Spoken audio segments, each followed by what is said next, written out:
Hello students, today will we discuss about lesson planning in prose. आज हम गद्य शिक्षण में पाठ्य योजना के बारे में बात करेंगे कि किस तरीके से गद्य में लेसन प्लानिंग बनाई जाती है, लेसन प्लान बनाए जाते हैं। थोड़ा सा इसके बारे में जान लेते हैं। इसको डिटेल और नॉन डिटेल में इसका वर्णन किया गया है।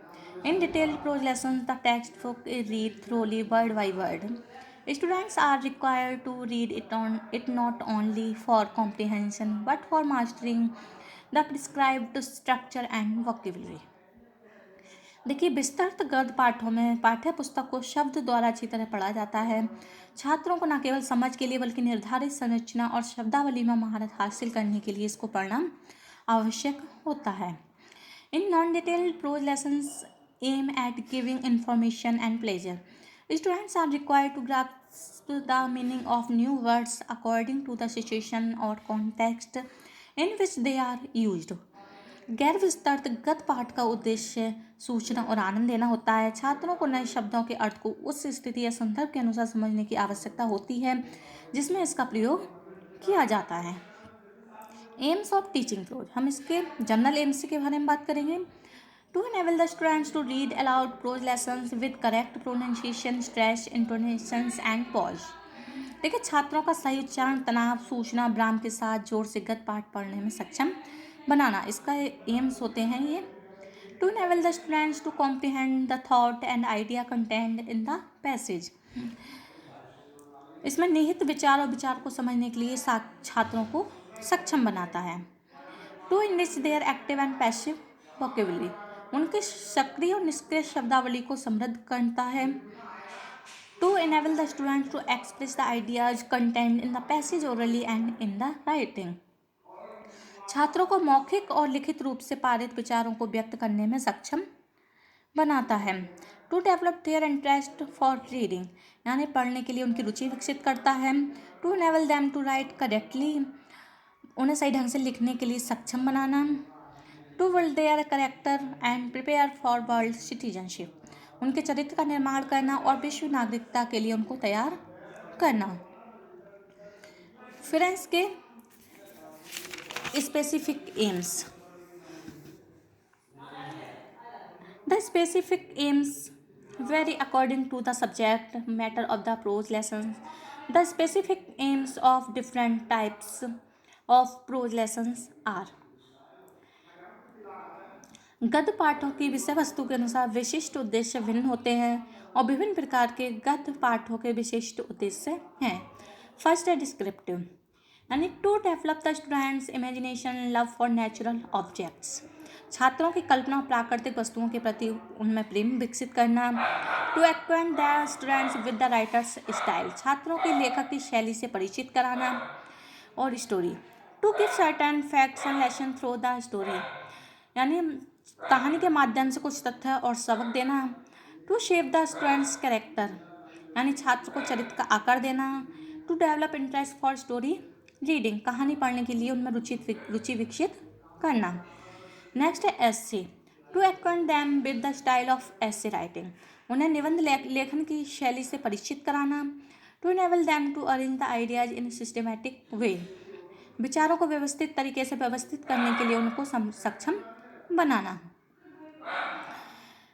नेक्स्ट है procedure of teaching prose lesson, यानी गद्य शिक्षण में इसकी क्या प्रक्रिया है, कौन कौन से स्टेप्स को हमें फॉलो करना पड़ता है एक लेसन प्लान बनाने के लिए। Procedure of teaching prose lesson involves the following steps. First है preparation, presentation, recapitulation, home assignment. First है प्रिपरेशन।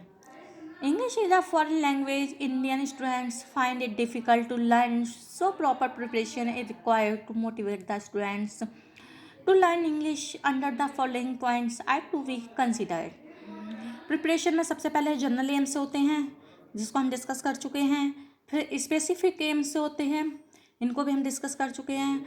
नेक्स्ट होता है material aids, the teacher makes the appropriate use of audio visual aid to make the lesson interesting, जब तक lesson plan में teaching करते समय हम और टीचिंग मटेरियल एड्स का प्रयोग नहीं करते हैं तब तक उसकी कोई भी वैल्यू नहीं होती है, क्योंकि ये शिक्षण प्रक्रिया को रोचक बनाती है। नेक्स्ट है previous knowledge. The teacher should know how which knowledge students already possesses regarding the lesson.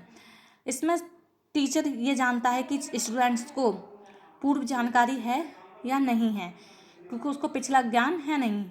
शिक्षक को पता होना चाहिए पाठ के संबंध में पहले से कितने ज्ञान के छात्र हैं, ताकि वह उसको पिछले ज्ञान से जोड़कर नया ज्ञान दे सके। नेक्स्ट है प्रेजेंटेशन। प्रस्तुति ये जो है योजना का पाठ योजना का एक प्रमुख भाग होता है।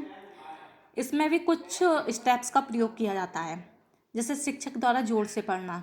इसमें क्या होता है, शिक्षक द्वारा जोर से पढ़ना मॉडल पढ़ना कहा जाता है।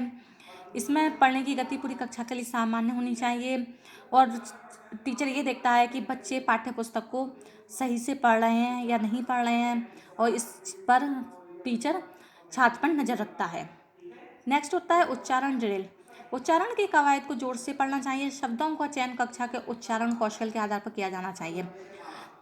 जो वर्ड्स हम बुक में से या पाठ में से लेते हैं, उन वर्ड्स को ब्लैक बोर्ड पर तुरंत के तुरंत लिखना चाहिए। फिर होता है छात्र द्वारा जोर से पढ़ना।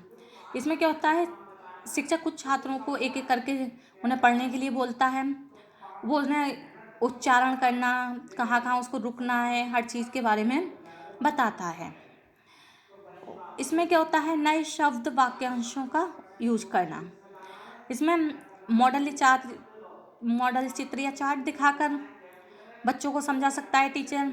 वाक्य में शब्दों का प्रयोग करके उनको ब्लैक बोर्ड पर एंटोनियम सिनोनियम्स देकर या कोई उस पर आकृति बनाकर या उन पर अनुवाद कर वो बच्चों को समझा सकता है। फिर इसमें साइलेंट रीडिंग होती है। इसमें विद्यार्थियों से चुपचाप पढ़ने के लिए कहा जाता है और छात्र को पढ़ते समय शिक्षक उसका निरीक्षण करता है। नेक्स्ट है रिकैप्चुलेशन यानी एप्लीकेशन टेस्ट। इसमें इसका मूल्यांकन करता है कि बच्चे ने कब तक किस हद तक पाठ को सीखा है या उसको पढ़ा है। वो उस तरीके का बच्चे से टेस्ट ले सकता है, ब्लैक बोर्ड पर लिखकर, जैसे रिक्त स्थान फ्लप्स देकर या मैचिंग देकर, या उनको इनकम्प्लीट लाइन्स होती हैं उनको पूरा करने के लिए बच्चों को दे सकता है, या वन वर्ड बच्चों को दे सकता है। इससे उनका क्या होता है, बच्चों का इवोल्यूशन होता है कि बच्चों ने किस हद तक सीखा है। फिर होता है होम असाइनमेंट। इसमें ये पाठ योजना का अंतिम स्टेप होता है। इसमें बच्चों को होम असाइनमेंट देने के लिए दिया जाता है करने के लिए। इसमें वो बच्चों से ये भी कह सकता है कि पाठ में जो उसने अब तक पढ़ा है उसमें से नए वर्ड्स को छांटे और अपनी पुस्तक पर लिख कर लाए, या नए शब्दों की बर्तनी याद रखे, या दिए गए प्रश्नों के उत्तर भी लिखने के लिए दे सकता है टीचर, या फिर उन्हें बच्चों को प्रोजेक्ट वर्क भी दिया जा सकता है होम असाइनमेंट।